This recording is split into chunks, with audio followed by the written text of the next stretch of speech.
Mr. Mark, can you take the pole? Can you take the pole inside? You can take this inside if you want. Okay. Now, right here. 204. Okay, everybody. This U.S. citizen who served our country in the Navy, not just in the Navy, but he served our country in so many different ways through his celebrity, him and Mrs. Cosby. Mr. Cosby has always used his celebrity, his name, his likeness, to uplift women. This is a man who refused to perform at the White House with Nixon.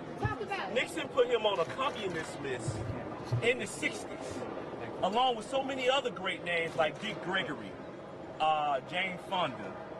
How could a man who was being watched by the FBI every day be raping and drugging women in the 60s or 70s, especially a black man?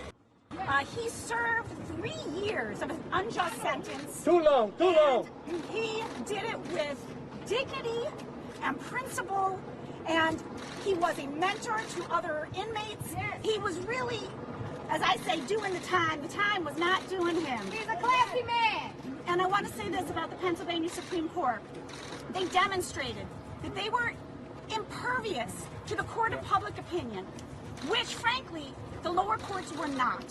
Mr. Cosby, we knew all along he never should have been prosecuted for this. He had every right to rely on the prosecutor's word.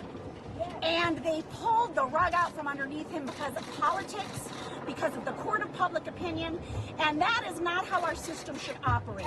When that happens, there cannot be a just sentence. And if there had been a just verdict and a just sentence, we wouldn't be here fighting. But there was not a just sentence and not a just verdict.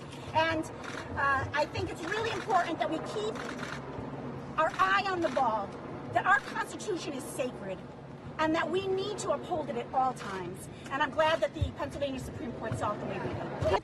It's over, as far as we understand it. The High Court vacated the conviction, discharged him, and thankfully they saw it the way that we saw it, which we always believed fully that he never should have been prosecuted because there was an agreement made. He relied on that agreement, and you can't have a system where prosecutors don't hold up to their words. We can't have a criminal justice system where prosecutors pull out the rug from underneath you because of politics.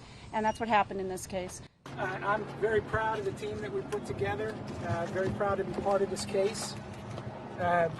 We always thought that eventually this is where it would end up. Mr. Cosby and I had many talks over the last couple of years. I predicted it, and we're here. It's a good day for the Cosby family.